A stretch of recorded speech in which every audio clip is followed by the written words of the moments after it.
Vamos a empezar esta clase teórica sobre trastornos hidroelectrolíticos. Mi nombre es Lucía García, soy médica intensivista para los que no me conocen todavía. También dicto prácticas los días viernes, así que espero que puedan estar atentos a esta teoría, porque de hecho va a haber un momento durante estas semanas que vamos a hacer la práctica y obviamente vamos a ampliar muchos de los conceptos o vamos a tratar de darle una pausa mayor a cada uno de los conceptos que el día de hoy menciono. Lo cierto es que cuando hablo de trastornos hidroelectrolíticos muchas veces eh, en esta clase teórica va a parecer que el concepto como tal de pronto va muy rápido, pero como les menciono, hay una clase práctica dedicada a esta teoría. Entonces es ahí donde vamos a poder ejecutar los ejercicios respectivos para la corrección de trastornos y bueno, allí se aclararán de pronto un poco más las dudas. De hecho, en esta clase más voy a dedicarle tiempo a dos de los principales electrolitos, que son sodio y potasio, y también se les menciona tratamiento, condición clínica de trastornos como calcio, fósforo, magnesio, y como les menciono, todo también se va a ampliar en la práctica, ¿sí? Pero tratemos de recordar algunos conceptos importantes para el manejo de los trastornos hidroelectrolíticos.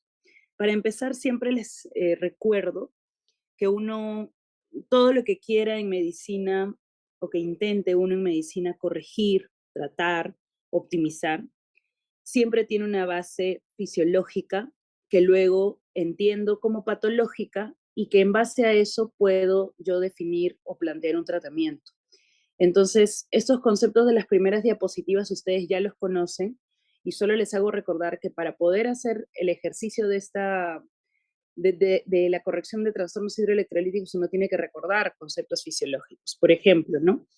Cómo están compuestos los compartimentos en relación al agua dentro del cuerpo. Tenemos que tenemos compartimentos tanto intracelulares como extracelulares y esto va en relación también al peso corporal de las personas. Generalmente podemos definir el peso corporal en relación al sexo como también la edad, pero aquí nada más por métodos prácticos, voy a definirlo en relación al sexo de los pacientes, varón o mujer, ¿ok?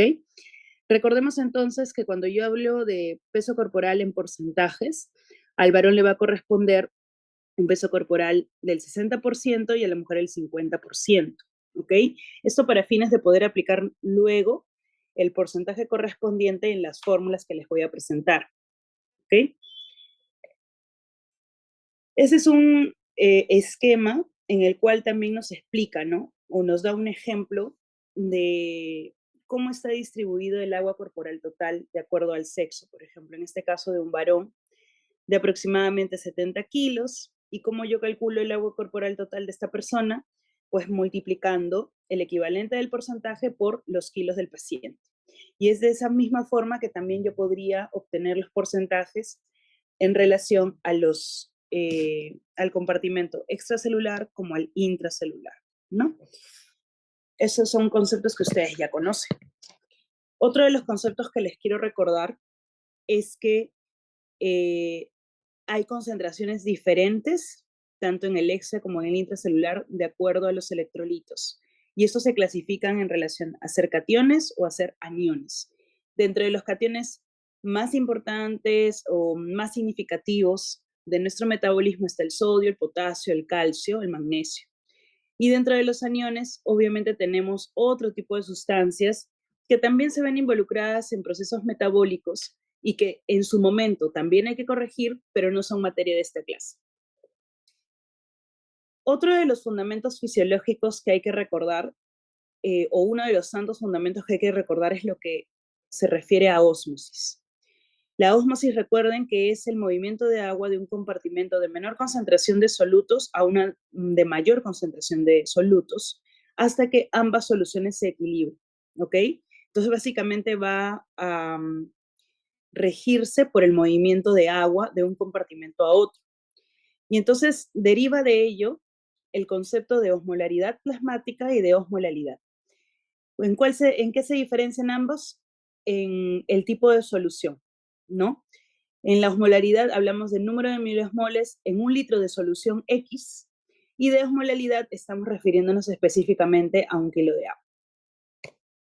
Y entonces, al final, lo que a mí me interesa que ustedes sepan es cómo calcular la osmolaridad o tonicidad del plasma. Y para eso tenemos una fórmula que ya hace muchos años se simplificó, de osmolaridad efectiva o tonicidad, o también, como la pueden conocer, osmolaridad plasmática. Y entonces esto se define por 2 veces el sodio más glucosa sobre 18. Para aquellos que manejaban el concepto de el boom, pues eso ya sale de la fórmula actual, ¿ok? Y entonces, para materia de examen, para materia de corrección hidroelectrolítica también, en cualquiera de los casos clínicos que ustedes apliquen, esa es la fórmula que van a tener que usar para poder determinar la osmolaridad plasmática, ¿ok? El rango normal de osmolaridad plasmática va entre 275 a 290 miliosmoles por kilo de agua. Esto es en realidad osmolaridad, como lo habíamos simplificado en la diapositiva anterior. Sin embargo, van a encontrar diferentes fuentes bibliográficas donde también definen una osmolaridad normal entre 280 y 300, 270 y 290. Son rangos un poco variables, pero que no van a distanciarse mucho del común, ¿ok? Del rango común que les estoy mencionando aquí. Para temas de examen, también cuando les piden el examen calcular la tonicidad o la osmolaridad de X en X problema, esta es la fórmula que van a aplicar.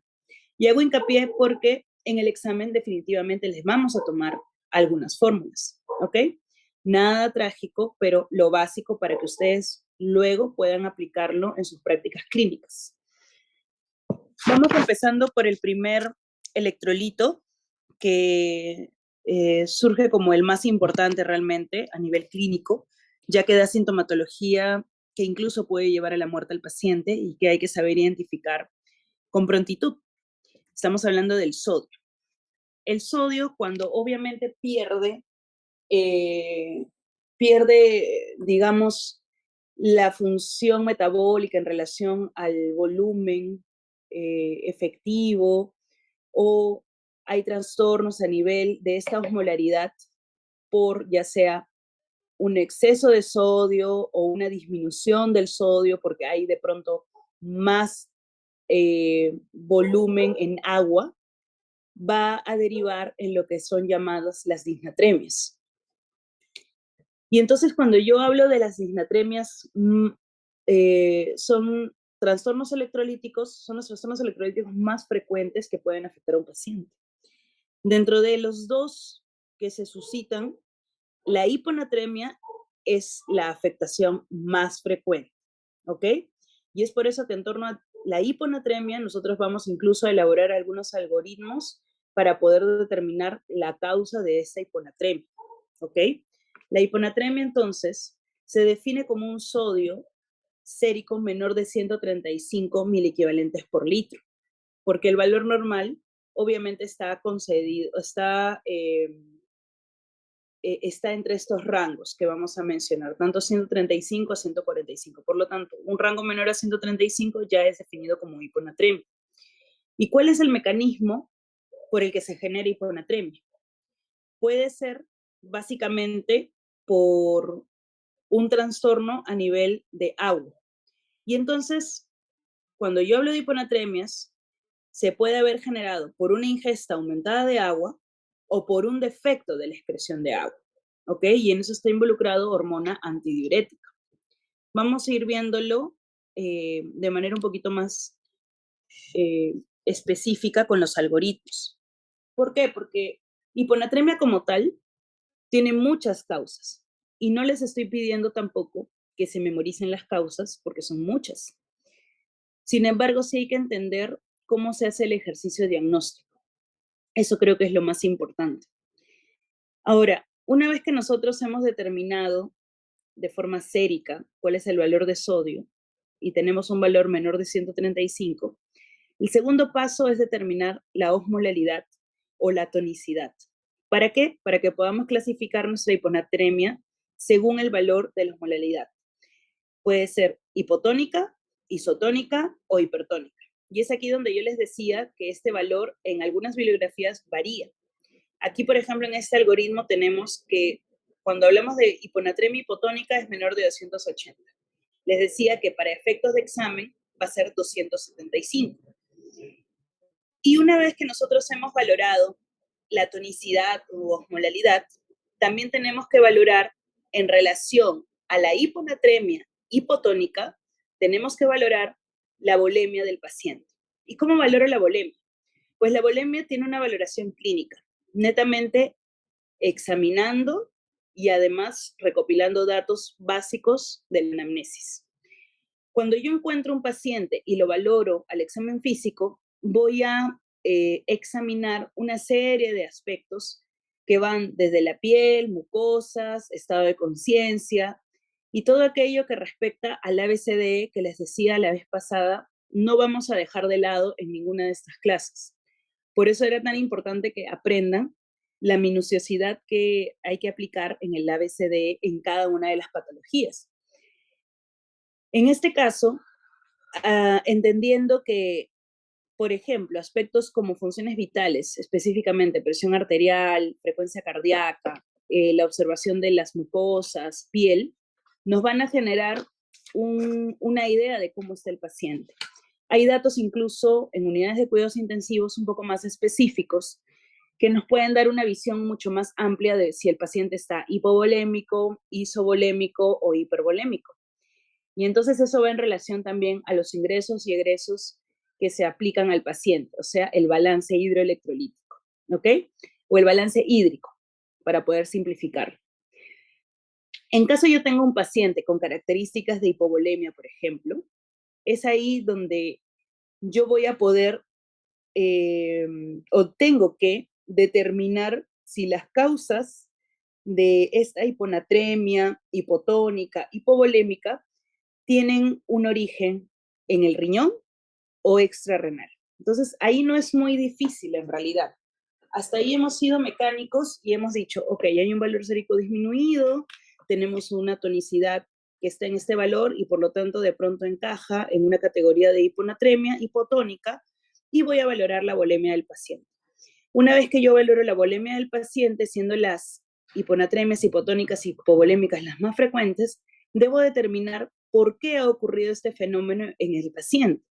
Y los orígenes son marcadamente dos, que el problema sea el riñón o que el problema sea extrarrenal.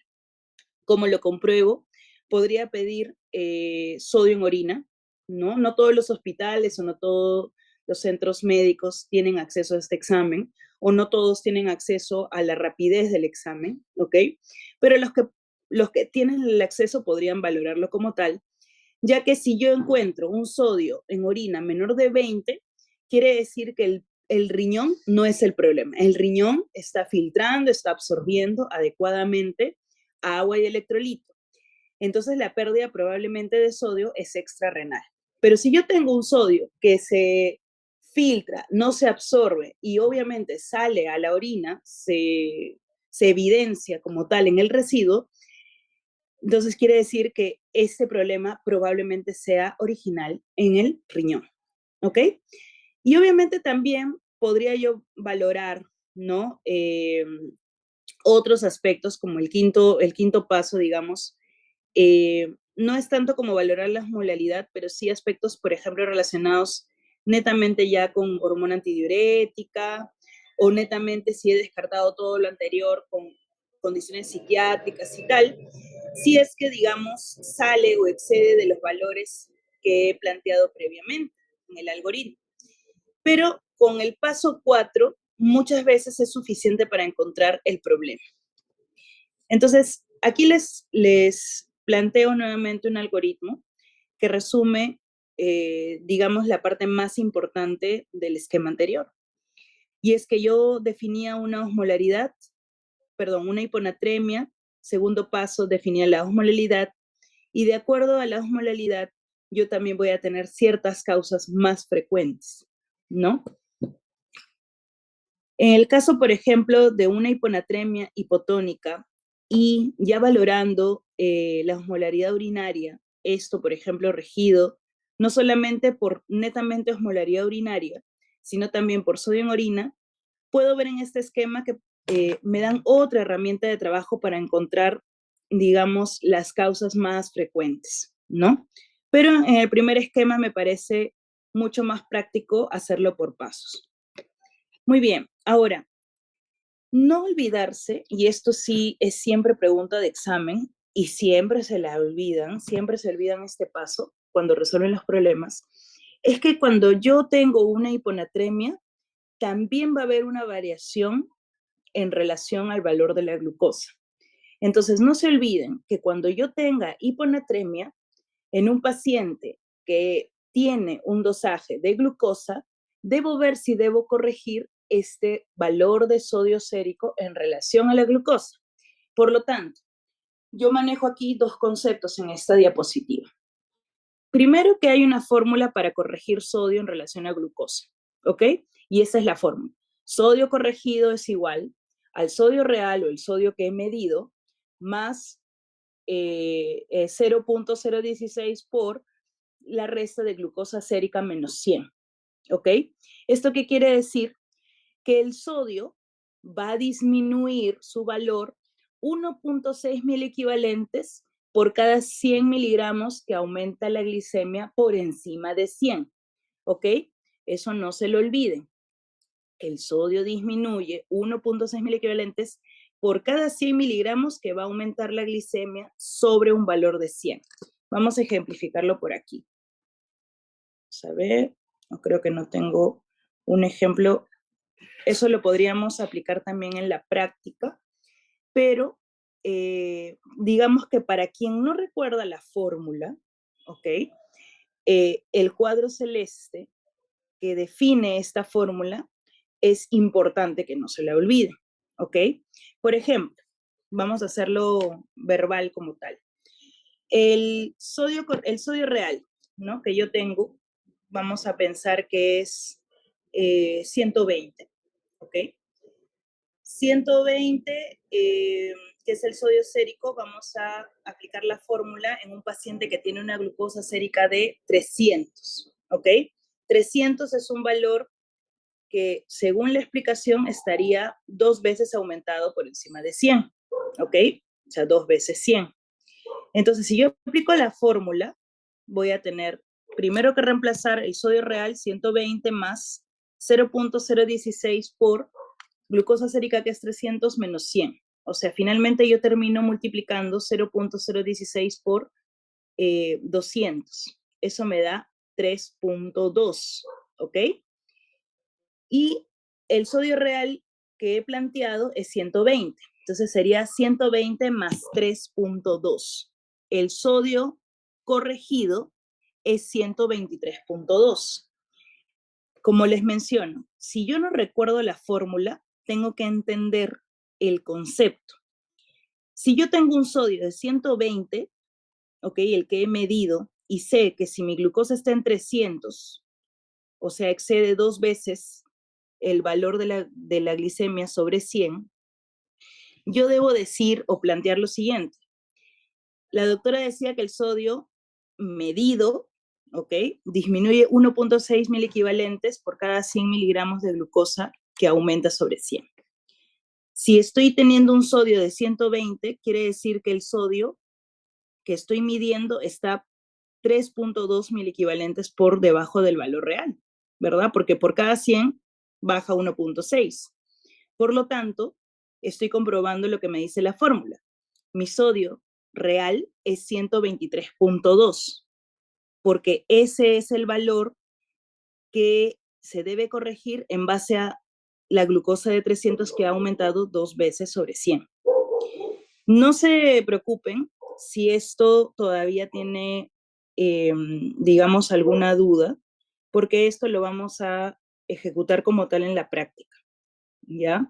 Pero lo que sí les explico es que para materia de examen y para materia de práctica como tal clínica, ustedes no pueden dejar pasar el corregir el sodio sérico, el sodio que han medido, si es que hay un valor de glucosa alterado por encima de 100. ¿ok? Porque si no, no van a poder corregir el sodio con un valor real. Van a excederse de, digamos, en la corrección, ¿ok? Porque no están viendo el valor real del sodio, el que han medido, sino este sodio tiene que ser corregido. Muy bien, este es otro de los algoritmos, digamos, más completos que hay en relación a las causas más comunes de hiponatremia. Como les decía, a la cabeza siempre la más frecuente es la hipotónica o hiposmolar, y como pueden ver en el borde superior de la diapositiva, también tenemos las que se clasifican como hiperosmolares o hipertónicas y la isoosmolar. Pero como pueden ver, tienen causas mucho más limitadas, mucho más específicas, ¿ok? No son tan amplias. En cambio, sí se puede ampliar una serie de causales en relación a una hiponatremia hipotónica y su volemia.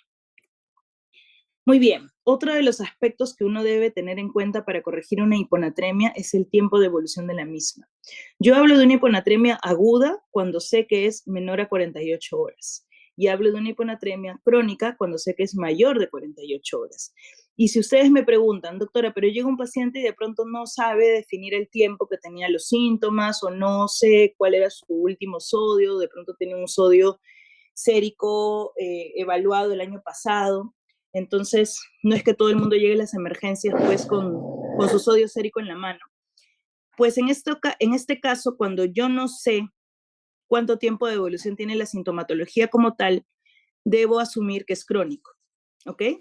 Y otra forma de clasificar las hiponatremias es por su severidad, leve, moderado, severo. Eso también es muy importante para poder definir los tratamientos, tanto el tiempo como la severidad. Y como tercer paso, la clínica. Ahora, no se olviden, una hiponatremia aguda sintomática es una emergencia, ¿ok? Pero aquí hay que ampliar un poco los conceptos de lo que significa realmente una emergencia en relación a hiponatremia.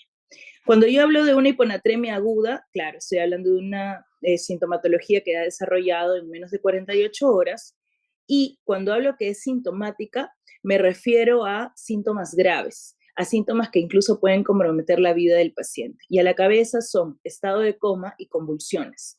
No es que yo corrija hiponatremias agudas sintomáticas como emergencia con síntomas leves, ¿ok? ¿Por qué? Porque definitivamente la emergencia rige porque compromete la vida del paciente. Y si no es así, si no compromete la vida del paciente, yo debería tomarme mi tiempo, un tiempo prudente, claro, para poder determinar la causa de esta hiponatremia. Si es una real hiponatremia, si de pronto es una pseudohiponatremia y de pronto si es un problema renal o extrarrenal, ampliando un poco la historia clínica y ampliando el examen físico. Como les menciono, siempre y cuando no haya compromiso de vida del paciente con síntomas neurológicos graves como convulsiones o estado de coma. ¿Y por qué importa tanto este aspecto? Porque cuando yo determino que una hiponatremia aguda es sintomática grave y que puede poner en riesgo la vida del paciente, yo le tengo que dar una solución inmediata para poder salvaguardar su vida. Pero esta solución, como todo en la vida, no es inocua, ¿ok? No es que sea, pues, que esté libre de riesgos, sino que voy a darle una gran carga de sodio momentánea para que puedan cesar los síntomas que comprometen la vida del paciente. ¿Y cómo lo hago? Debo darle una infusión endovenosa de 150 mililitros de una solución salina hipertónica, o sea, una solución al 3% de cloruro de sodio en 20 minutos. Si el paciente realmente no tiene una hiponatremia, hipovolémica, hiposmolar, de pronto hipovolémica, hipervolémica, normovolémica, de pronto en una pseudohiponatremia, yo habiendo corregido con esta carga de sodio de forma inmediata, más bien puedo generarle un daño al paciente. Entonces, por eso yo tengo que hacerlo en situaciones que realmente lo ameriten. Y no todas las hiponatremias, y por favor eso sí, que se quede bien claro, no todas las hiponatremias deben ser corregidas, ¿ok? Hay hiponatremias que tranquilamente puedo estudiar, entender cuál es la causa y darle incluso suplementos de sodio al paciente o corregir la causa para evitar que esta hiponatremia se vuelva a repetir, pero no es necesario que a todos los pacientes que tengan hiponatremia, sobre todo si son crónicas, son asintomáticas o tienen sintomatología leve, yo les coloque una solución hipertónica o les dé un cloruro de sodio solamente para poder normalizar el valor. Hay gente que incluso tiene valores de sodio por debajo del normal y que no tiene ningún síntoma, que no le afecta, digamos, al medio interno, y pues no es necesario hacerles la corrección de forma inmediata o de forma innecesaria. Recuerden en general que todo en medicina tiene efectos adversos. Entonces hay que saber bien cuándo hay que intervenir con el paciente y cuándo no. No hay que asustarnos solamente por valores de laboratorio, porque los pacientes no son laboratorios, son pacientes y todo rige por el tema clínico, o sea, un examen físico y una buena historia clínica. Muy bien, volviendo un poco ya al tema de la corrección de emergencia, yo puedo repetir este bolo de solución salina hipertónica si es que no veo un efecto correctivo del primer bolo endovenoso. ¿A qué me refiero? Que cuando yo administro esta solución hipertónica, lo que debo buscar es que los síntomas cesen. Si el paciente está convulsionando, debería cesar las convulsiones. Si el paciente está en estado de coma o con un trastorno del sensorio severamente afectado, debería empezar a despertar, a reaccionar, a mejorar el Glasgow. Y de pronto, si tengo la capacidad laboratorial de medir el sodio, debería subir al menos 5 milimoles de sodio medido, ¿ok? Pero si eso no ocurre, si los síntomas no cesan y estoy seguro que esto es causado por hiponatremia, pues puedo repetir el bolo endovenoso, ¿ok? También 150 mililitros de la misma solución hipertónica, pasarla en los siguientes 20 minutos. Se recomienda pues una administración de hasta 2 bolos y, o bueno, hasta alcanzar el objetivo laboratorial si es que tuviese la oportunidad de medir. ¿Ok? Ojo que esto debería ser tratado no en cualquier lugar. Idealmente debería ser tratado en sitios donde pueda yo monitorear al paciente clínicamente, o sea, tratar de que haya al menos un monitor de funciones vitales, que haya personal que valore Glasgow, que valore pupilas, que valore estado circulatorio, etcétera, y también monitorización bioquímica. Muy bien. Bueno, luego de haber corregido, digamos, la emergencia o haber manejado la emergencia, en este tipo de pacientes con sintomatología grave y que han pasado por un cuadro agudo de este tipo, sí es recomendable dejar una solución de mantenimiento de la misma solución hipertónica y pasándolo o administrándolo a razón de 1 milimol litro hora, ¿ok? Obviamente hay objetivos que cumplir y eso lo vamos a ir viendo a medida que avancemos en este trastorno. Pero lo cierto es que primero, estas soluciones salinas hipertónicas, si bien inicialmente se pueden administrar por vía periférica, lo ideal es que luego se pueda colocar una vía central, ¿ok? Porque si no pueden causar daño por vía periférica. Ahora, lo ideal en cualquier corrección de natremia, hipernatremia, y en este caso específico de hiponatremia, es no exceder de los 10 miliequivalentes o milimoles por litro en un total de 24 horas, ¿ok? Aquí incluso nos hacen la recomendación de que no excedamos los 130 milimoles por litro, eh, en, indiferente del valor inicial de hiponatremia que tengamos a corregir, ¿ok? Ojo que cuando yo estoy corrigiendo sodio en estos casos, y en cualquier caso en realidad, lo ideal es que por más que yo haya formulado y haya planteado un objetivo de corrección y esté seguro de que ese objetivo se va a lograr, porque he hecho un buen cálculo, debo siempre estar monitoreando la natremia sérica cada 4 a 6 horas. Es la recomendación. Muy bien, ahora vamos a hablar un poco sobre una situación un poco diferente a la emergencia que hemos mencionado en la diapositiva anterior. Hablemos entonces de la fórmula de Adroguema-Díaz. La fórmula de Adroguema-Díaz es una de las que más debería entenderse porque se aplica no solamente para corrección en hiponatremia, sino también para la corrección en hipernatremia. Y entonces, esto sí les voy a pedir que se lo memoricen. Adroguema-Díaz les va a ser muy útil para sus prácticas clínicas y obviamente para su examen también. ¿Ok?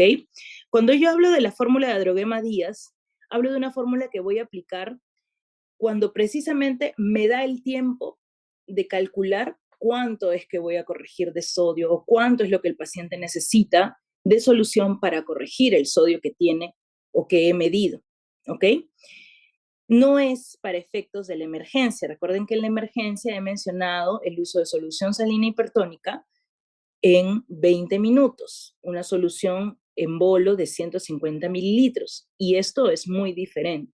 Aquí es porque me doy el tiempo de aplicar mi algoritmo y luego entender que si el paciente tiene una hiponatremia cuya causa de pronto está entre estas posibilidades, mientras puedo ir dándole un suplemento de este sodio a través de esta fórmula de Adroguema-Díaz. Recuerden que uno no debe exceder de los 10, algunas literaturas te dicen 12 mil equivalentes en el día, ¿no? Para corrección de sodio. Pero vamos a ir ampliándolo a medida que vayamos haciendo los ejercicios. Bueno, la fórmula de Adroguema-Díaz se explica de la siguiente manera, ¿ok? Tenemos acá que primero debemos elegir la solución o, digamos, el tipo de suero que vamos a usar para corregir el sodio, ¿ok? A eso me refiero con solución. Y entonces en la fórmula de Adroguema-Díaz, yo digo, aplicando este litro de solución, de suero, de infusión, como lo dice inicialmente en la fórmula, ¿cuánto va realmente a corregir mi sodio? Si yo aplico o administro 1 litro de la solución que yo elija, ¿ok? Eso es Adroguema-Díaz. Me explica el efecto de administrar este litro de solución que yo elija con una concentración específica de sodio, porque obviamente voy a elegir un suero o una solución que tenga una cantidad de sodio puede ser, por ejemplo, como la tiene el suero fisiológico o este cloruro de sodio al 0.9%, que tiene 154 mil equivalentes en 1 litro de solución, o puede ser otro tipo de solución, como por ejemplo los sueros hipertónicos al 3% que tienen 513 mil equivalentes de sodio en 1 litro de solución. Les estoy dando 2 ejemplos de las soluciones o de los sueros más comunes que me podrían ayudar a corregir el sodio aplicando la fórmula de Adroguema-Díaz. Entonces no se olviden que cuando yo hablo de Adroguema-Díaz es porque tengo claro qué suero o qué solución voy a administrar al paciente y cuánto va a corregir de mi valor de sodio el haber administrado este suero, ¿ok? La fórmula se describe como que debo aplicar o debo reemplazar el valor de sodio infundido menos el sodio sérico sobre agua corporal total más 1. Vamos a explicarlo un poco más minucioso. Si yo aplico 1 litro de la infusión o del suero que he elegido, esto es igual a sodio infundido es precisamente el sodio en 1000 equivalentes de la solución que he elegido. Si yo elijo suero fisiológico en sodio infundido, voy a reemplazar el valor de 154 mil equivalentes. Si yo uso un suero que tiene un contenido de sodio de 513 mil equivalentes, mi sodio infundido es 513 mil equivalentes. Si yo uso un suero que yo misma he creado y formulado y tiene, no sé, 200 mil equivalentes, mi solución o mi suero, el sodio infundido es 200 mil equivalentes. Entonces, no hay lugar a confusión cuando yo quiera reemplazar en la fórmula el sodio infundido. Menos el sodio sérico, quiere decir que es el sodio que yo mido en el paciente, que yo les voy a dar como dato en el problema o en el caso clínico, y el agua corporal total se va a referir a lo que hablábamos en la primera diapositiva. Les voy a decir el sexo del paciente, paciente varón, paciente mujer, de tantos kilos, y ustedes calcularán el agua corporal total en relación al sexo del paciente. Y le agrego una unidad. Es muy simple. No se olviden, esto se aplica tanto para hipo como para hipernatremia. Vamos con un caso clínico. Paciente mujer de 75 años con antecedente de hipertensión arterial de aproximadamente 60 kilos, vive sola y que en los últimos días ha sufrido episodios de desorientación, inestabilidad en la marcha y hoy luce somnolienta. El examen físico, un Glasgow 14/15, somnolienta, un poco letárgica y con edema de miembros inferiores, bilaterales. En el laboratorio de ingreso tenemos un hemoglucotés de 120, sodio de 115, potasio de 3.7, perfil tiroideo normal y una tomografía cerebral que no evidencia ninguna lesión hemorrágica. Con darles todos estos datos, yo estoy tratando de, primero, determinar las causas más frecuentes de trastorno del sensorio de un paciente, ¿ok? De la edad de la paciente que les planteo. Y entonces dentro de las causas más frecuentes siempre a la cabeza están los accidentes cerebrovasculares, de pronto también las causas metabólicas, dentro de ellas trastornos de la glicemia y como otro de los factores causales más importantes, trastornos de sodio. Evidentemente es un problema que se dirige netamente a un trastorno de sodio, porque es el único valor que está alterado, 115 de sodio. Y tenemos una glucosa de 120. No excede, ojo, aquí no excede 100 miligramos de glucosa por encima de 100. Por lo tanto, aquí claramente no aplicaré ninguna corrección del sodio en relación a glucosa, ¿ok? Pero sí sé que debería corregir el sodio. Ahora, ¿es una emergencia? ¿No es una emergencia? Ninguno de los datos que les he brindado, por ejemplo, el tiempo. Yo no sé realmente cuánto tiempo tiene ella con sintomatología como esta. Podría ser atribuible a que sea crónica, porque incluso mencionan que es en los últimos días. Viviendo sola, pues es un problema que no me permite a mí definir el tiempo de síntomas como trastorno del sensorio en este caso. Entonces, asumiendo que no es una emergencia, ¿ok? Y si yo sé que solo corrijo con bolos de solución hipertónica una emergencia con hiponatremia aguda, sintomática severa, yo puedo darme el tiempo, obviamente no un tiempo muy prolongado, pero el tiempo de aplicar mi algoritmo y luego de aplicar mi adroguema Díaz para poder darle una solución, digamos, adecuada al sodio de la paciente. Porque sí, me está generando sintomatología, ¿ok? Estoy atribuyendo que su Glasgow 14, que no es el basal de ella, se debe a un sodio alterado. ¿Causas? Bueno, eso es parte del algoritmo. Osmolaridad plasmática, que es algo que debería yo calcular inicialmente, está en 236. Entonces se trata de una hiponatremia hipoosmolar. Volemia de la paciente. Estábamos comentando, bueno, que hay un trastorno del sensorio. De pronto ahí faltaron algunos datos e incluso he puesto un dato distractor que es edema de miembros inferiores bilateral. Recuerden que cuando yo menciono edema de miembros inferiores, no es necesariamente atribuible a un exceso, pues, de volemia. Estoy hablando de un tercer espacio. Entonces, importante, por ejemplo, haber mencionado que de pronto la paciente luce deshidratada, tiene mucosas secas, eh, la piel medianamente turgente. Y entonces eso, por ejemplo, me daría a mí una idea un poco más clara del estado de la bulimia. Que por lo general son pacientes, si son adultos mayores y que viven solos, probablemente esté deshidratada, en realidad, ¿no? No suelen ingerir mucha agua. Pero podría tener también patologías de fondo, así que tranquilamente yo puedo incluso pues aplicar algunos pasos de mi algoritmo como determinar sodio urinario, osmolaridad urinaria, ¿no? Que me pueden ayudar para encontrar la causa. Sobre todo para descartar que no sea una pseudohiponatremia, ¿ok? Más allá de aplicar el algoritmo, yo a esta paciente que sí está sintomática, pero no compromete su vida en este momento, sí debo entonces corregirle el sodio de una manera muy mesurada, muy prudente, porque de yo excederme en esta corrección le voy a generar otro problema. ¿ok? Sobre todo a nivel neurológico. Entonces, debo corregir, de acuerdo a la fórmula de Adroguema-Díaz, cuánto de sodio o cuánto de la solución que yo elija debo aplicarle o administrarle a esta paciente para que mejore su estado clínico. Y entonces acá nuevamente vuelvo a ponerles la fórmula de Adroguema-Díaz y les pongo dos posibilidades de solución para que se den cuenta también que el hecho de que yo elija un suero parte mucho de la decisión del médico y parte mucho de valorar los efectos adversos de mi suero. No quiero ser reiterativa con el tema, pero sabemos que ya por temas muy evidentes, que los sueros también causan daño. Y entonces hay que entender bien cuándo se aplica, cómo se aplica y cuándo detenerme en administrar.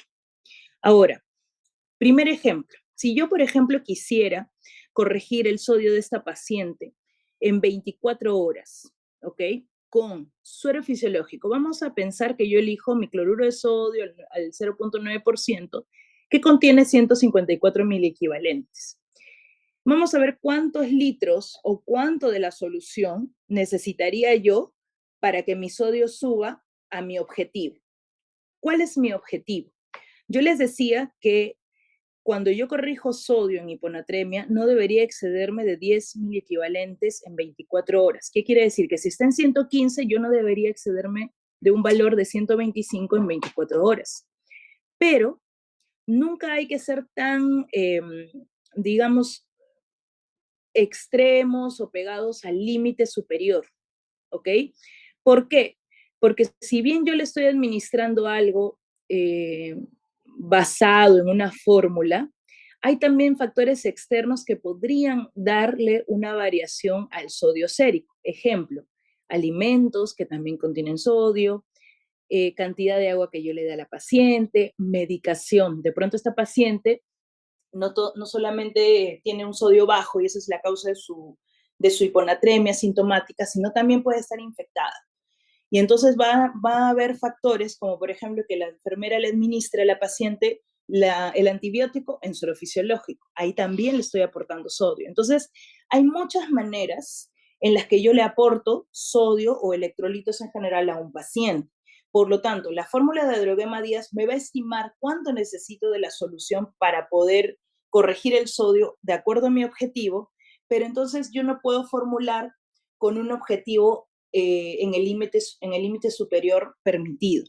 Yo trataré de que mi objetivo en estos casos sea 5 mil equivalentes, ¿ok? Voy a formular para corregir solamente 5 mil equivalentes. Es lo más prudente. ¿Por qué? Porque yo luego voy a ir midiendo mi sodio cada 4 a 6 horas. Y lo más probable, y se los aseguro, es que yo tenga que reformular cada vez que tenga un nuevo sodio medido, ¿ok? Porque estos factores externos a mi suero elegido van a influenciar en el valor del sodio. Y tranquilamente, de pronto, a las 6 horas, a las 12 horas, yo ya alcancé el objetivo que planteé de 5 mil equivalentes o incluso me excedí hasta 10 mil equivalentes y es ahí donde yo debo saber cuándo dejar de administrarlo o bajarle la infusión de la solución elegida. ¿Ok? Muy bien. Si yo, por ejemplo, quiero corregir este problema con un suero fisiológico al 0.9% que tiene 154 mil equivalentes, voy a reemplazar la fórmula de Adroguema-Díaz.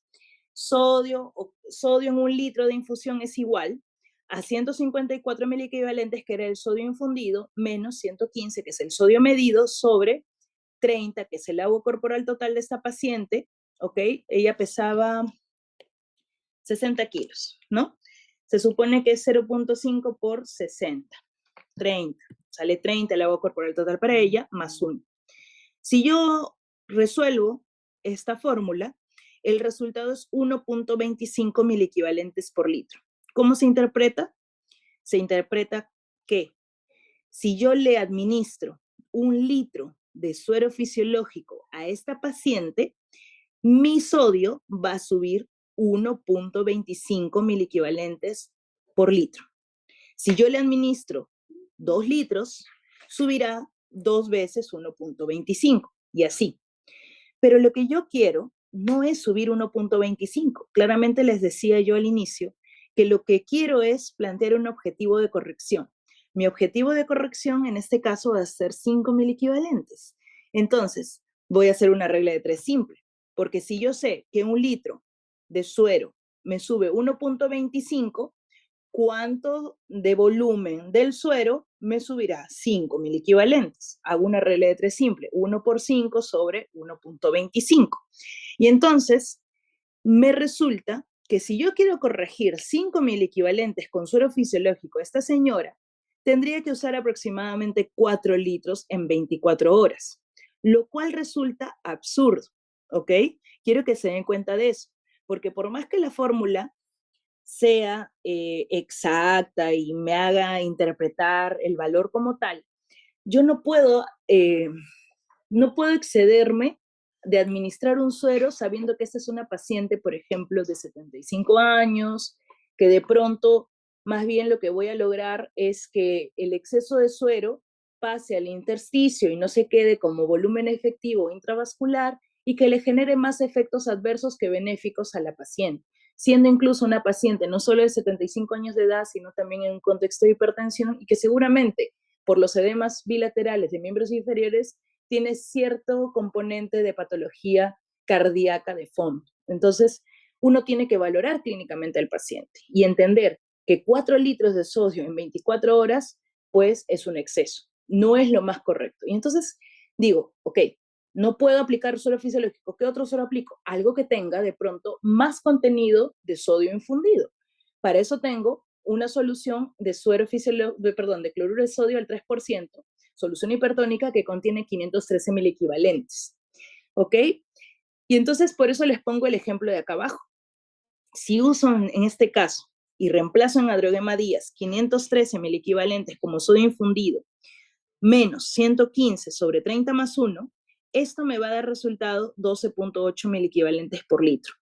Quiere decir que yo administrando un litro de suero al 3% o de cloruro de sodio al 3%, voy a aumentar mi suero base o mi suero sérico, mi suero medido, 12.8 mil equivalentes. Pero yo no quiero eso. Yo planteo un objetivo. Además que me excedo totalmente del objetivo o de lo permitido en 24 horas. Por lo tanto, tengo que hacer nuevamente una regla de 3 simple.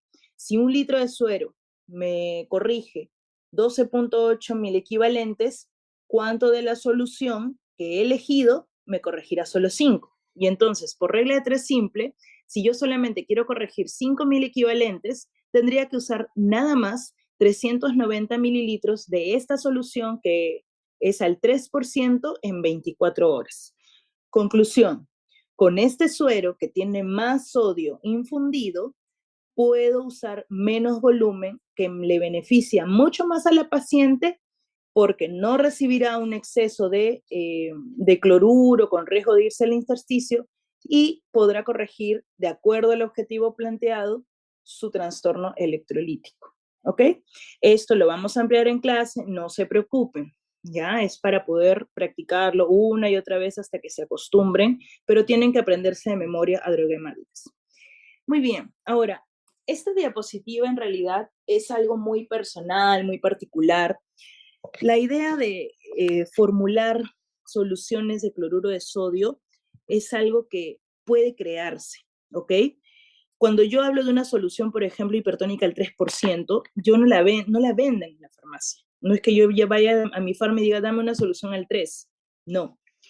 Cuando yo uso soluciones hipertónicas al 3, al 5, al 7.5 es porque he formulado, he mezclado una solución de suero fisiológico con ampollas de hipersodio o también llamados cloruros de sodio al 20%. Y recuerden que una solución de cloruro de sodio al 20%, ampollas de 10 mililitros, traen 68 mil equivalentes de sodio. Y entonces hay fórmulas como las que le presento aquí que me permiten a mí entender cómo formular o cómo crear una solución al 3%. En realidad hay más de una fórmula. Esta es la que yo uso, el algoritmo que yo he aprendido de memoria y el que entendí más. Pero tranquilamente ustedes en la práctica, seguro Freddy también les enseñará la propia y yo les explicaré esta. No es necesario que se la aprendan de memoria, es solamente para plantearles que las soluciones hipertónicas normalmente se tienen que formular y crear. Muy bien, y ahora pasamos a hipernatremia. Hipernatremia se define como un sodio mayor a 145 miliequivalentes por litro, y esto básicamente se da o es causal por un aumento de la ingesta de sal o porque hay un déficit de la ingesta de agua, ¿ok? Y es el típico ejemplo que yo les doy cuando uno de ustedes va al cine, ¿ok? Cuando ustedes van al cine, ¿qué es lo que ocurre? Comen un montón de canchita. ¿Y cómo te venden el combo? Porque todo esto tiene una lógica. En la vida todo es lógico, ¿ya? En la vida médica sobre todo tiene un porqué. Y si no lo tiene, hay que buscar. Entonces, cuando yo voy al cine, el combo sospechosamente me lo venden canchita y una gaseosa. O canchita y chicha morada, ¿no? Muy bien. ¿Por qué? Porque definitivamente lo que me están dando en la canchita es una gran carga de sal, ¿ok? Y eso me genera sed. ¿Por qué? Porque es natural, es una respuesta instintiva cuando hay un aumento de la ingesta de sal. El cerebro va a decir, la osmolaridad está cambiando, toma más agua. Y entonces me conviene a mí o tomar agua sola para poder diluir o tomar una solución glucosada que no contenga sodio. ¿Ok? Por eso me venden gaseosas o chicha o algo dulce. Y esto calma la sed. ¿Ok? Es un tema de osmolaridad netamente. Así que eso ya lo van a... Si ya lo sabían, genial, y si no lo sabían, es solamente un dato meramente curioso. La hipernatremia de pronto es un poco más sencilla de entender en relación a las causas. Solamente debemos aplicar un algoritmo en el que se determine el estado de la bulimia. Ya saben aquí cómo es clínicamente, pero el algoritmo nos plantea la bulimia en relación a presión arterial y pulso o frecuencia cardíaca, y va a poder clasificarlo en una hipernatremia hipovolémica, hipervolémica, euvolémica. Y aquí las causas que ustedes deben revisar también. A la cabeza siempre están las renales y las extrarrenales. ¿Cómo corregir? ¿Cuál es el tratamiento? Bueno, hay varios pilares, ¿no? A mí me gusta entender primero cuál es la causa que está ocasionando esta hipernatremia. Muchas veces lo puedo determinar por la historia clínica y por, digamos, los antecedentes del paciente. Y luego hay algo importante, que es lo que van a aprender en esta clase, que es determinar cuánto de déficit de agua tiene el paciente para haber generado esta hipernatremia y entonces, por lo tanto, cuánto le debo reponer, ¿ok? Y obviamente seleccionar la vía más fisiológica para administrar esta corrección, ¿ok? Muy bien, esta es la fórmula que también me gustaría que la tengan muy en cuenta. Sin embargo, también vamos a aplicar a Drovema Díaz para la corrección. Pero esta fórmula es del déficit total de agua, que se determina o es igual a el agua corporal total por 1 menos el sodio deseado, o sea, mi sodio objetivo, a lo que yo quiero llegar, lo que yo estoy planteando, sobre el sodio sérico, ¿ok? O el sodio que he medido. Siempre, por favor, valoren que todo lo que se pueda corregir en medicina debería tratar de ser lo más fisiológico posible. Yo entiendo, ¿no? Que la gente a veces se siente mucho más segura cuando le pones una ampolla, cuando le das un antibiótico, pues en intramuscular, en endovenoso, sienten que de pronto el efecto va a ser mejor o de pronto eres mejor médico por esa razón. Pero si no es necesario, no lo hagan. Entonces, en el caso de corrección hidroelectrolítica también es algo muy similar. Si yo tengo la capacidad de corregir mi trastorno de hipernatremia con agua libre, haciendo que el paciente tome agua, va a ser mucho mejor para él. Si no puede ingerir vía oral, si no puedo darle agua por vía enteral, digamos, sondas digestivas, obviamente trataré de corregirlo por la vía parenteral. Pero recuerden que todas estas soluciones pueden tener efectos adversos. Es por eso que siempre voy a recomendar lo más fisiológico. ¿Ok? Muy bien.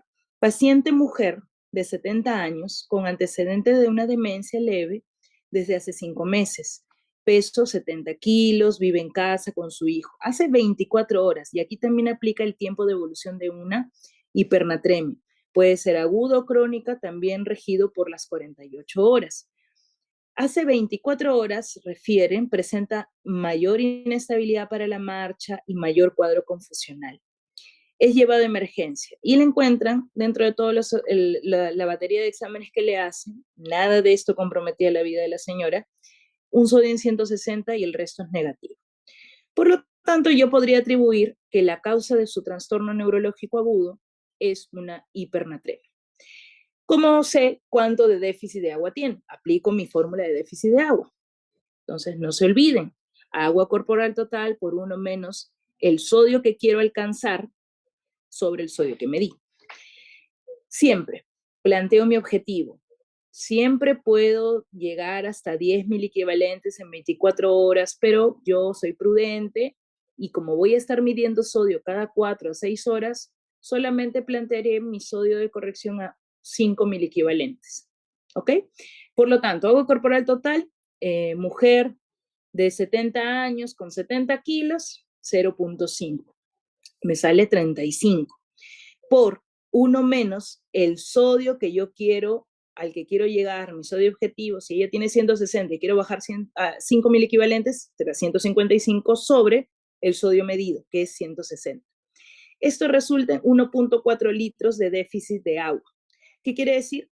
Que ella tiene un sodio de 160 y ¿por qué? Porque le falta 1.4 litros de agua. ¿Ok? Entonces, ¿cuál es la solución? Darle 1.4 litros de agua. ¿Y cómo se lo voy a dar? Trataré de que sea por la vía más fisiológica, si es que puede ingerir agua. Pero si no, tendré que aplicar otra solución por vía endovenosa. Y entonces aquí me ayuda mucho más, si es que voy a usar otra solución, me ayuda más Hidrogema Díaz. Porque recuerden que esto se trata de formular en base a 1 litro de solución X. Y finalmente no interesa el nombre de la solución que yo elija, solamente le interesa la fórmula que yo coloque el sodio que voy a infundir. Por lo tanto, si yo, por ejemplo, en la fórmula quiero corregirlo con 1 litro de agua, ¿cuánto de sodio tiene el agua? 0, ¿no? El agua destilada tiene 0, por ejemplo. Y entonces ahí pondría 0 menos el sodio medido, ¿no? Que es 160 sobre agua corporal total más 1. Bueno, más allá de esto,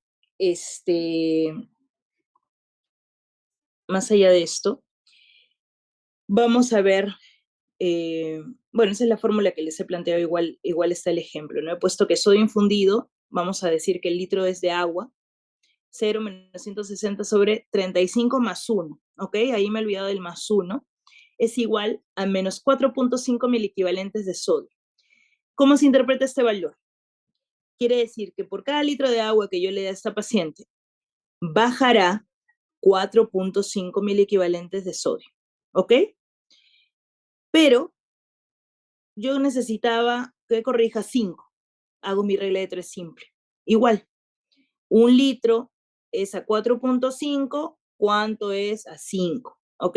El resultado finalmente es que debo darle 1260 mililitros de agua libre. ¿Ok? Más o menos así lo tienen que resolver. Cualquiera de las dos fórmulas es válida. Esto lo vamos a ampliar también en la práctica, no se preocupen, es solo un ejemplo. Pero recuerden que la fórmula es muy importante. Ahora vamos a potasio. Potasio también es un electrolito fundamental porque te puede llevar a la muerte si es que se altera su valor, ¿ok? Es el principal catión extracelular del cuerpo, resulta pues su valor de la ingesta, eliminación y distribución en el transcelular. Y aquí les pongo también los requerimientos mínimos diarios, cuál es su principal vía de eliminación, que es la renal, y el valor normal que va de 3.5 a 5.5 mil equivalentes, ¿ok? Cuando hablamos, por ejemplo, del trastorno en base a, bueno, claro, cuando el trastorno es la hipocalemia, se define como un potasio menor de 3.5 miliequivalentes por litro. Aquí incluso también podemos clasificarlo, ¿no? Esto para que sea meramente académico, ¿ok? Y para que yo en base a estos valores decida, por ejemplo, cuándo es necesario corregir por la vía enteral o por la vía oral y cuándo es necesario corregir por la vía parenteral. O sea, cuándo me genera más peligro y cuándo no. Cuando estamos hablando de una hipocalemia leve, de pronto puedo corregirlo con suplementos de potasio, en dieta o pastillas. Hay también las pastillas llamadas citrato de potasio, o comercialmente también se llama Urocit. Pero cuando ya estamos hablando de una hipocalemia moderada, severa, pues definitivamente debería yo buscar que corregirlo por vía parenteral, ¿ok? Ahora, hay varios mecanismos o varias etiologías. Les pongo ahí un cuadro que pueden revisar. es importante que sepan que pues las causas principales también se pueden dividir entre renales y extrarrenales, pero es muy importante que determinen la causa para poder evitar que este problema se siga repitiendo o se perpetúe en el tiempo y finalmente sea fatal para el paciente. Muy bien. Las causas más frecuentes son el abuso de diuréticos, el uso de furosemida, por ejemplo, el uso también de laxantes que generan pues aumento de la diuresis, aumento de las deposiciones y en diuresis y en deposición se va el potasio. Anorexia nerviosa, alcoholismo o infusiones sin potasio en ayunas, ¿no? También otra de las causas más frecuentes de hipocalemia son las hipomagnesemias. Por eso magnesio debe ser siempre medido cuando medimos electrolitos en general. ¿Por qué? Porque si hay trastorno a cualquier nivel, probablemente si yo no corrijo magnesio, no corregirá mi otro trastorno. ¿Ok? Muy bien. Ahora, la clínica es muy variopinta, es muy variada. ¿Ya? Va desde lo leve hasta lo severo. Pueden tener pacientes que les manifiesten calambres, astenias, parestesias, debilidad muscular, como pacientes que vengan con cuadros francos de arritmia cardíaca, la cabeza fibrilación auricular, o cambios en el electrocardiograma que incluso involucren amplitud de onda T o aparición de onda U. Entonces, y bueno, alteraciones del segmento ST. Pero a lo que quiero llegar con esto es que si yo examino, ahondo bien en la historia clínica y encuentro un valor de potasio como este, pues sí debería yo pensar que más allá del valor, si es que tengo una arritmia o una afección cardíaca como sintomatología, el potasio debe ser corregido de manera rápida. Y no me refiero a la infusión como tal, sino simplemente no puedo dejar pasar de corregirlo, ¿ok?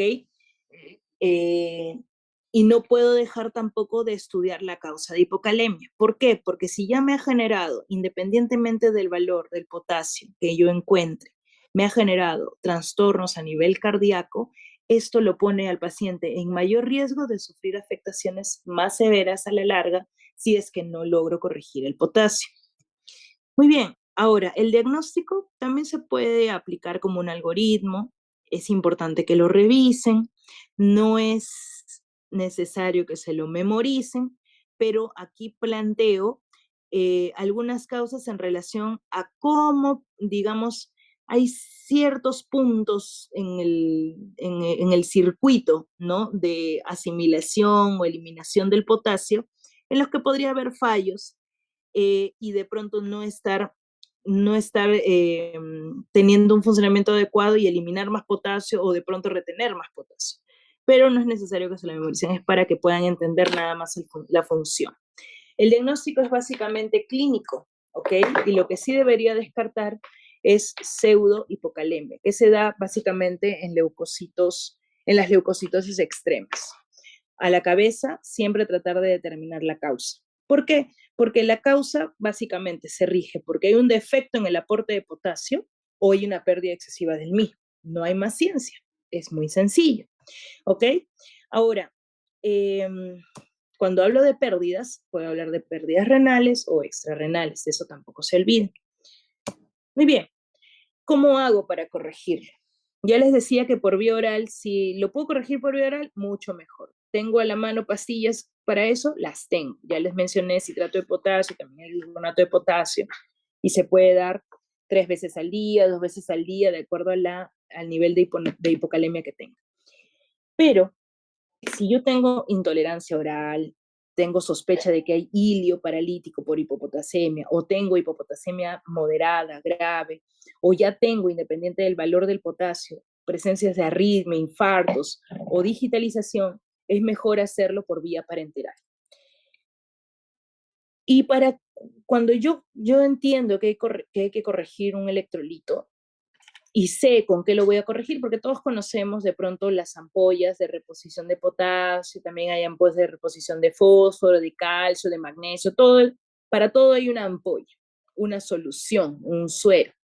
Pero entonces hay que conocer los sueros, así como les decía en la práctica que por alguna razón y que no es menos importante. Por alguna razón, las jeringas, por ejemplo, o los Avocats o las sondas, tienen una leyenda en el plástico que te dice incluso a qué flujo va digamos, la velocidad por la que yo puedo administrar un suero, o la fecha de vencimiento de la sonda. O sea, todo tiene una característica, y estas características tienen una importancia. Lo mismo sucede con las soluciones de reposición de los electrolitos. Yo sé que cada ampolla, por ejemplo, de cloruro de potasio, el 20% contiene 2 gramos de potasio, pero lo más importante aún es que esos 2 gramos de potasio equivalen a 27 mil equivalentes de potasio. Por lo tanto, cuando yo aplique la fórmula y quiera corregir tanta cantidad de mil equivalentes, sé cuántas ampollas debo aplicar. Es muy sencillo.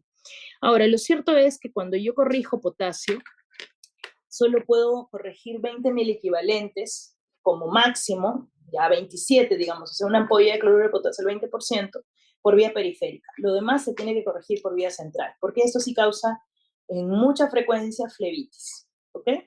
Muy bien. Entonces, la otra característica es que potasio se diluye en soluciones de suero fisiológico, no en soluciones glucosadas, porque esto más bien estimulará la liberación de insulina y produce más bien el desplazamiento del potasio al interior de la célula, ¿ok? Y me va a falsear el valor del potasio, no va a hacer eso. Ejemplo, y aquí va la fórmula para corregir potasio. Tengo un paciente varón de 70 kilos con control de potasio en 2.6 mil equivalentes. Para no hacernos tanto problema, eso lo vamos a ampliar en práctica, yo les quiero preguntar cuánto de potasio debería yo corregir en este paciente. ¿Ok? Hay varias fórmulas. Me parece que esta es la más sencilla. Si yo, por ejemplo, tengo un paciente que tiene 2.6 de potasio, mi objetivo de potasio será siempre el mínimo indispensable, 3.5 mil equivalentes, porque luego yo volveré a hacer otro control. Por lo tanto, cuando yo aplico esta fórmula de potasio esperado, reemplazo potasio esperado menos potasio real por 1 mil equivalente por kilo de peso más 30. ¿Ok? Potasio esperado es 3.5. ¿Ok? Es el objetivo que me he planteado. Menos el potasio real 2.6 es igual a 0.9. Por 1 mil equivalente por kilo, si estoy planteando que el paciente pesa 70 kilos, es 70. Y luego le voy a sumar a esta multiplicación 30 unidades.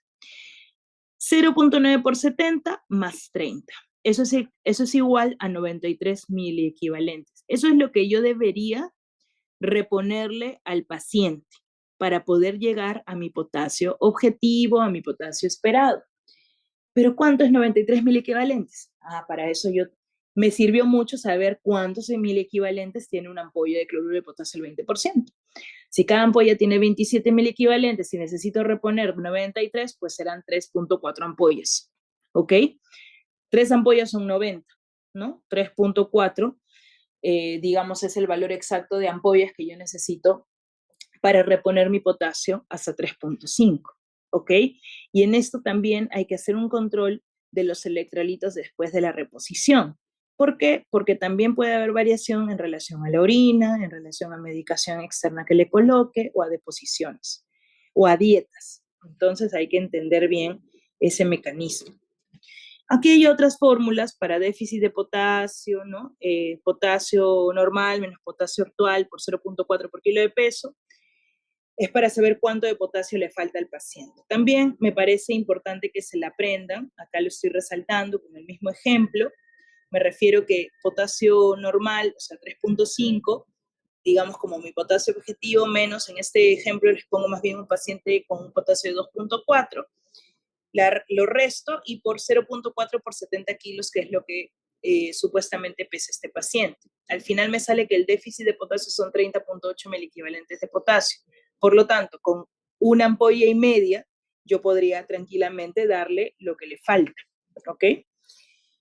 Bueno, en realidad, si yo les pregunto potasio en el examen, les pediré esta fórmula y les pediré también de pronto causas, ¿ok? Pero nada más sofisticado, porque me interesa que entiendan bien de dónde viene la hipocalemia y cómo se corrige, nada más. Con respecto a hipercalemia, se define como un potasio mayor de 5.5. También tenemos mecanismos sencillos de entender y que generan hipercalemia. ¿Cuál es? Que yo le dé mucho potasio al paciente, ya sea por fármacos, por sueros con potasio, o que de pronto generen cuadros que liberen potasio, hemólisis, rhabdomiolisis, lisis tumoral, o porque haya una disminución en su eliminación, o sea, a nivel renal o puede ser también extrarrenal, o porque hay una redistribución inadecuada por factores que generan redistribuciones transcelulares de potasio, como la hiperglicemia, fármacos, acidosis metabólica o respiratoria, u otras causas. Muy bien. Ahora, ¿hay un algoritmo de diagnóstico de hiperpotasemia? Sí.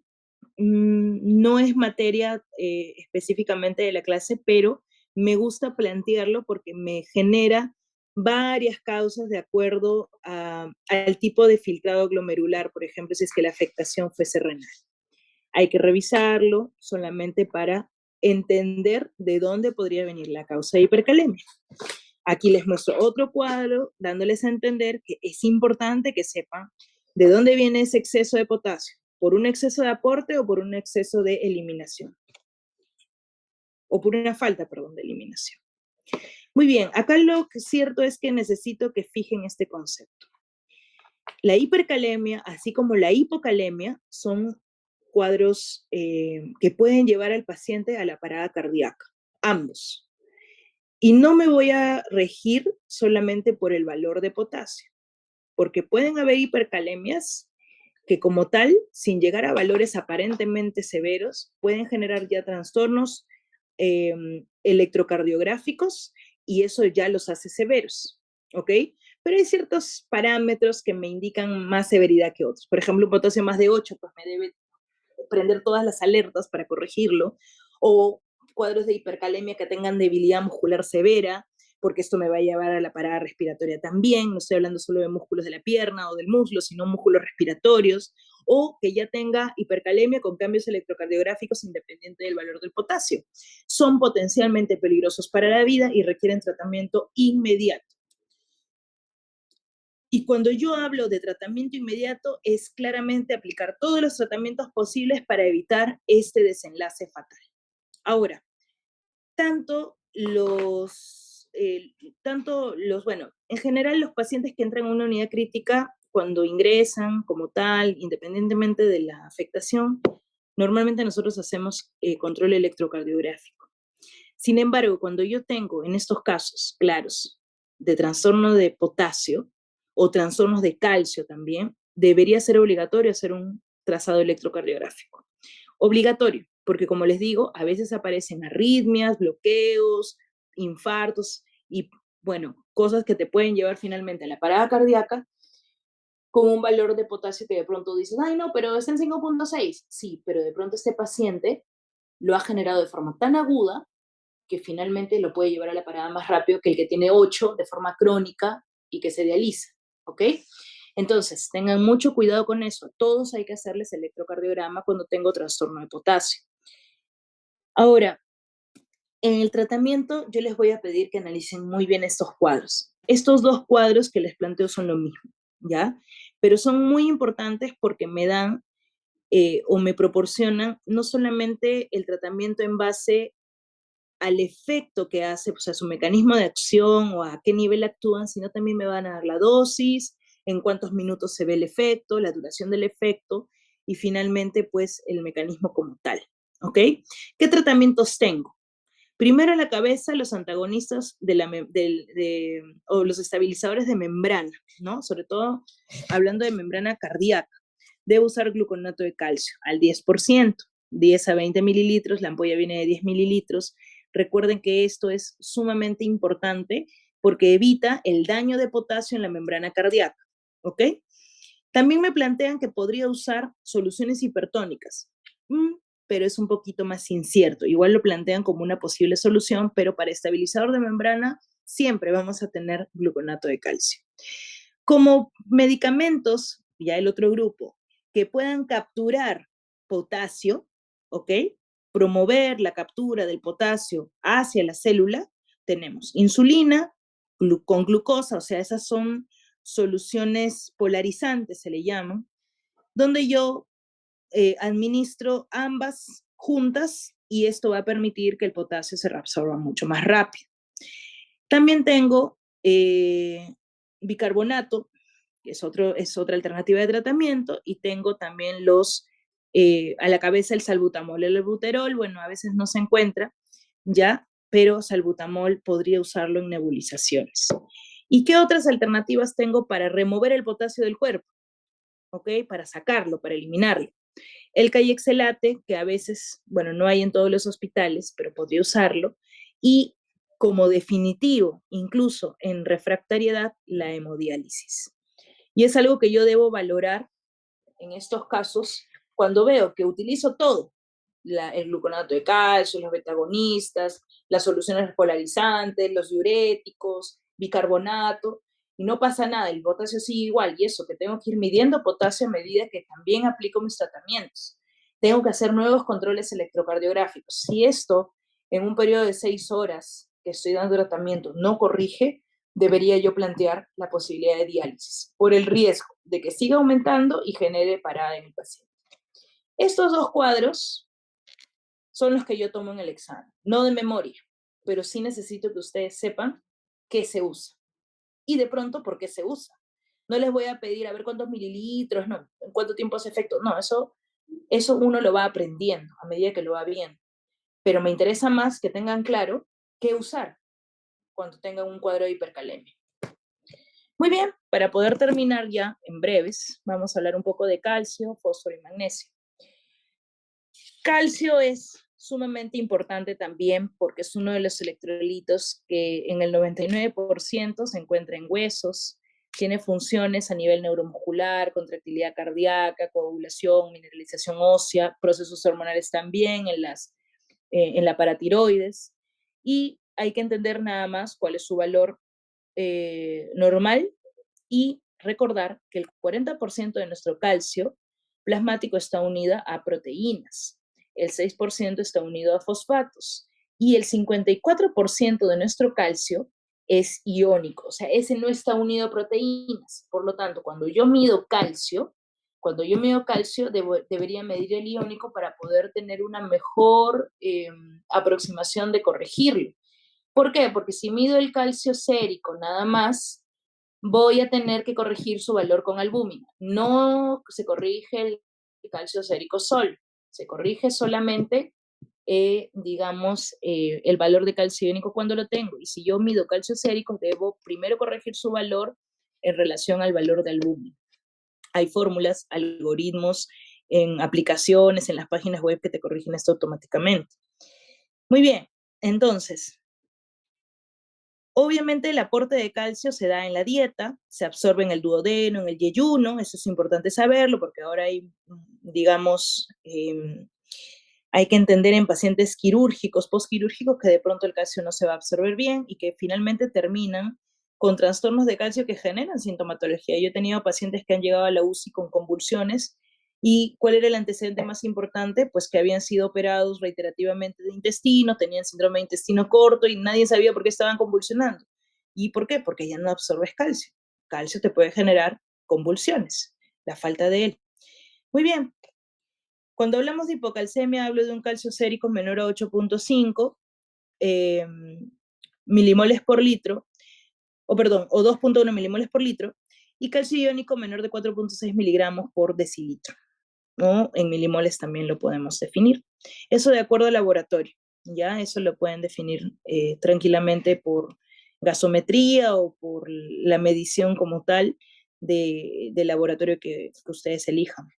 Ahora, la fisiología nos dice que si el calcio iónico disminuye, más bien aumentan las respuestas de compensación en la paratormona para tratar de restaurar la calcemia. Y entonces vamos a entender que si hay un cuadro de hipocalcemia y no tenemos una paratormona saludable, pues esto no ocurrirá. Causas más frecuentes de hipocalcemia muchas veces son las hipoalbuminemias y obviamente trastornos asociados a paratormona.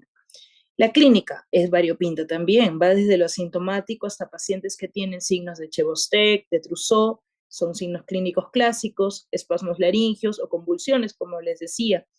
depresión, ansiedad, hasta psicosis y trastornos cardíacos. El diagnóstico, bueno, depende del valor, depende de la clínica y cuándo tratarlos, depende mucho también de la gravedad.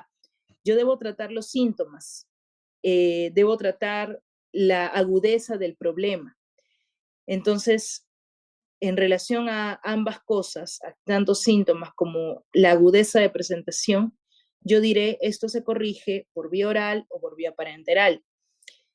Si es agudo, si es sintomático, si tiene, digamos, sintomatología grave, como la que he mencionado hace un momento, debería pensar en diluir rápidamente 2 ampollas de cloruro de calcio, perdón, de gluconato de calcio, que es lo más común, al 10%, en 50 mililitros de dextrosa y pasarlo, administrarlo, ¿no? En 10 minutos, de forma endovenosa. Y luego darle una infusión o un tratamiento de mantenimiento. Esto en miligramos kilo hora, ¿ok? Objetivos de monitoreo cada 6 horas y obviamente cuál es el objetivo final, que los síntomas vayan remitiendo, ¿ok? Como cuando hablábamos de sodio. Entonces, la idea es que remita, que si tiene signos de Chebostel y de Trousseau, pues obviamente desaparezca, ¿no? Eso es lo que me va a mí determinar si el calcio está bien corregido o no. Muy bien. Ahora, obviamente tengo que tratar de corregir la causa, ¿ok? Debo tratar de corregir el valor de calcio hasta la concentración mínima de normalidad. ¿Y por qué no me excedo? ¿Por qué no es bueno excederse? Porque finalmente podría ocasionar más bien calciuria y nefrolitiasis, ¿ok? Entonces, eh, en casos de pacientes con hipocalcemia crónica, por ejemplo, yo podría diluirlo aún más, darle 10 ampollas en 1 litro de dextrosa al 5 en 24 horas y pasarlo como una solución lenta, ¿ok? Pero si puedo recurrir a lo más fisiológico es mucho mejor. Hay suplementos de calcio y obviamente requerimientos vía oral por día. Cuando hablamos de hipercalcemia, definimos el calcio sérico como mayor a 10.5 miligramos por decilitro o un calcio iónico mayor a 5.6. Las causas de hipercalcemia es un exceso de resorción ósea, de absorción intestinal aumentada o disminución de su excreción renal. Recuerden que todo finalmente rige, en la mayoría, por aumento de aportes o un déficit en la eliminación. Lo más frecuente que puede causar hipercalcemia es el hiperparatiroidismo primario. La clínica también es muy variopinta, desde lo asintomático hasta coma, ansiedad, depresión, convulsiones, hiporreflexia, estreñimiento o trastornos a nivel cardíaco. El tratamiento, bueno, depende del nivel de calcio y depende de la sintomatología que se presente. Pero lo importante siempre es corregir la enfermedad de base, reducir el aporte de la vía oral o parenteral de calcio y aumentar su eliminación renal. ¿Cómo? Con suero fisiológico es lo ideal y usando diuréticos de asa. Furosemida. Disminuir la salida del calcio del hueso con bifosfonatos endovenosos y disminuir su absorción intestinal con corticoides o finalmente aplicando diálisis, esto en casos severos, y refractarios a tratamientos previos. Muy bien. Acá también les planteo un cuadro muy similar al el de potasio, de tratamientos en caso de potasio, pero es para que puedan ver también a detalle la dosis que se usa, la vía endovenosa, la duración del efecto y el mecanismo para poder tratar claramente, perdón, la hipercalcemia, ¿no? Se puede usar soluciones salinas, furosemida o diuréticos de asa que les mencionaba para promover la excreción y para evitar la resorción, para disminuir la resorción ósea, pues usamos calcitonina, pamindronato, solendronato, ¿no? A la cabeza esos son los más importantes, los que tenemos disponibles, y para disminuir la absorción intestinal también tenemos el uso de corticoides y la hemodiálisis. Con respecto a magnesio, que es el catión intracelular, digamos, de envergadura alta, porque finalmente si este está alterado, pues los otros también se alteran y no corrigen los trastornos como tal. Y se involucran en procesos metabólicos, formación de ADN, síntesis proteica. Aquí les pongo un cuadro de su distribución, de su valor normal, que va de 1.8 a 2.4 miligramos por decilitro, y de cuánto porcentaje está unido a proteínas y cuánto es su requerimiento diario. ¿Ok? ¿Y dónde se absorbe? Yeyuno e ilio. Tengan muy en cuenta eso. ¿Cuál es el mecanismo que genera hipomagnesemia? La disminución de la ingesta, la disminución de la absorción intestinal, el alcoholismo, síndromes malabsortivos. O un aumento de pérdidas urinarias, también ocasionado por diuréticos de asa o tiacídicos, y una redistribución del magnesio, que podría ser en casos de pancreatitis, síndrome de hueso hambriento, transfusiones de sangre, o el uso de drogas. ¿Ok? Se define como magnesio menor a 1.7 miligramos por decilitro. Tratamiento. Cuando es, bueno, la hipomagnesemia manifiesta síntomas generalmente cuando va a menos de 1 miligramo por decilitro, generalmente. Cuando es mayor o va de 1, 1.7, 1.8, pues generalmente no se nota, ¿ya? Pero cuando empieza a tener sintomatología, pues hay que tomar en cuenta que debe corregirse el valor de magnesio. De preferencia, si estamos ante síntomas severos, tratarlo de corregir por vía endovenosa. Y aquí les doy la pauta, ¿no? El sulfato de magnesio también viene en una ampolla, equivale a 10 mililitros, son 2 gramos de magnesio, ¿ok? Y se puede dar 2 gramos de magnesio, o sea, una ampolla cada 3 a 4 horas endovenoso hasta que el magnesio sea mayor a 1 y tratar de no exceder nunca de 10 gramos en 6 horas, ¿ok? Eso también es muy importante. Esto en sintomatología severa. También les puedo plantear, bueno, en casos moderados, ¿no? También se puede dar, diluir 10 gramos, o sea, son 5 ampollas en 100 cc de dextrosa y pasarlo en 10 horas, ¿ok? Y como les decía, los casos graves, pues, digamos, la corrección debe ser sin excederse de 10 gramos en 6 horas hasta corregir magnesio mayor de 1. En el caso de hipermagnesemia, que se define como un magnesio mayor a 2.7 miligramos por decilitro, aquí la sintomatología puede ser desde lo asintomático hasta síntomas muy similares de pronto a los que hemos mencionado previamente, ¿no? Trastornos musculares, a veces hasta trastornos cardíacos. Y pueden coexistir con trastornos con hipocalemia o síntomas compatibles con hipocalemia, hipercalemia, hipocalcemia o hipercalcemia. Entonces, es muy variopinta en realidad la sintomatología, ¿ok? Siempre tratar de buscar si coexiste con algún otro trastorno. Lo cierto es que en pacientes sintomáticos les puede ayudar el darles gluconato de calcio endovenoso cada 6 horas, una ampolla se recomienda, máximo 2, dar diuréticos y si no hay corrección, diálisis.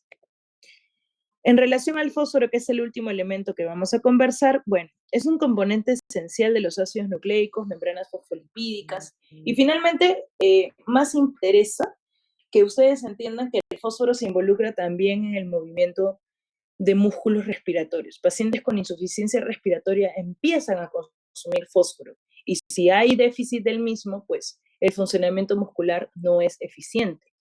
Ahora, normalmente podemos ingerirlo en la dieta, se absorbe a nivel del yeyuno y se excreta por nivel renal, pero hay que entender cuáles son sus trastornos. El fósforo sérico normal va de 3 a 4.5 miligramos por decilitro y siempre se requiere de vitamina D para su adecuada absorción. En el caso de hipofosfatemias, ¿ok? Hablamos de también algunos niveles de severidad. Siempre va a ser severo por debajo de 1 miligramo por decilitro y hay que asociarlo mucho a la clínica. Puede venir el paciente con delirio, sin alucinaciones, rigidez, hemólisis, mialgias, cuadros compatibles con rhabdomiolisis también, insuficiencias respiratorias a la cabeza, insuficiencias cardíacas, raquitismo o la osteomalacia. Entonces hay que entender bien que se asocia el valor con la sintomatología.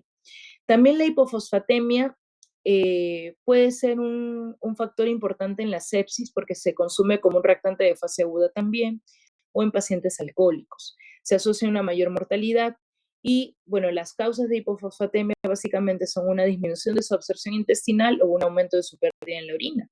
¿Ok? Ahora, ¿hay pseudohipofosfatemia? Sí, los condicionan el uso de mannitol, los mielomas múltiples, las bilirubinemias, hiperbilirubinemias y las leucemias agudas. Tener mucho cuidado en la corrección que se hace en este tipo de casos porque están falseadas por estos elementos. ¿Cómo se trata? Inicialmente podríamos dar suplementos vía oral, la leche tiene bastante fósforo, pero si es necesario en casos severos, en casos moderados, vías endovenosas, y tiene que ser por vía central siempre, se debe corregir el fósforo, ¿ok? Sobre todo si está asociado en gravedad a insuficiencia respiratoria o si el paciente presenta convulsiones o coma. Ahora, la ampolla de fosfato monosódico, el famoso fosfocalium, tiene 130 miligramos de fósforo. La dosis es de 2.5 a 5 miligramos por kilo de peso. Entonces, ustedes calculen en sus pacientes esta fórmula. 2.5 a 5 miligramos por kilo y cuánto debería reponerles. Y eso se diluye siempre en suero por el mismo efecto que podría ocasionarle el glucosado al fósforo, como lo mencionamos en el potasio. Cuando hablamos de hiperfosfatemia, las causas son una disminución de su excreción o un aumento de su aporte o una redistribución intra y extracelular. Hay pseudohiperfosfatemias también por hemólisis, por aumentos de bilirrubinemia, por uso de anfotericin B o dislipidemias, y lo ocasiona también el uso de laxantes y enemas. Hablamos de un sodio sérico mayor de 5 miligramos por decilitro, y la clínica es también muy compatible con cuadros que hemos mencionado, por ejemplo, síntomas de la hipocalcemia, o hay calcificaciones de vasos pequeños y mediano calibre, o también puede ir a la par de hiperparatiroidismos primarios y ostodistrofia. Tratamiento suerofisiológico, hay que hidratar al paciente, hay que apoyarlo a veces con acetazolamida, y si es más crónico, hay que restringir más bien el fósforo en la dieta o darle gelantes de fósforo. Ahora, si es algo severo, definitivamente requiere diálisis, ¿ok?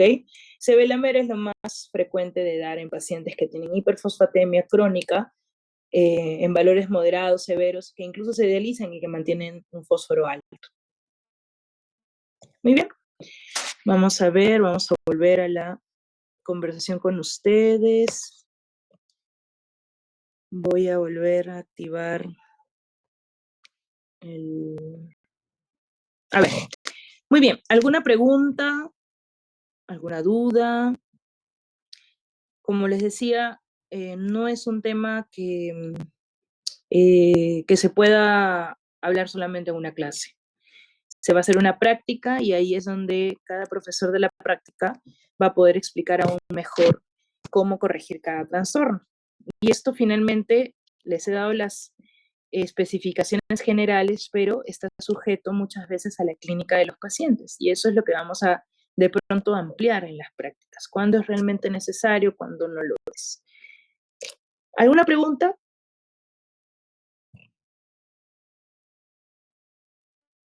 Yo creo que es bastante información. Imagínense, siempre me paso de la hora con esta clase, pero espero de verdad que me hayan entendido, y los que no me han entendido sean muy sinceros en la clase y me dicen, doctora, ¿puede repetirlo?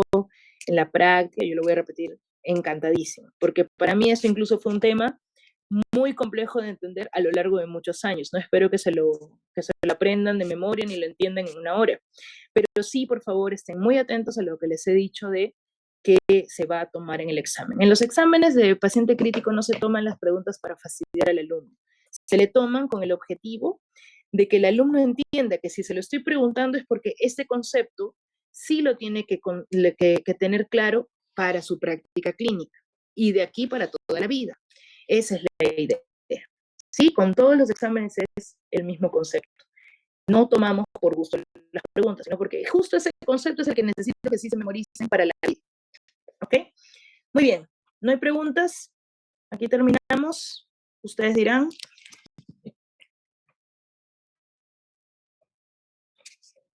Bueno, parece que no. O están en shock, o lo entendieron perfecto, o ya me preguntaron en clase. Muy bien, chicos. Muchísimas gracias por su atención a estas 2 horas casi. Que pasen una buena noche. Están muteados. Qué pena. A ver, un ratito. Sí querían preguntar. Pero ya los... Ahí, a ver. Ya. Pero ahí pueden hablar. Sí, no, pero están hablando, ¿no? A ver. Es que ya les puse. Ya. Bueno, ¿alguien tenía alguna pregunta o todo estaba claro? Ya. Bueno, genial. Bueno, nada.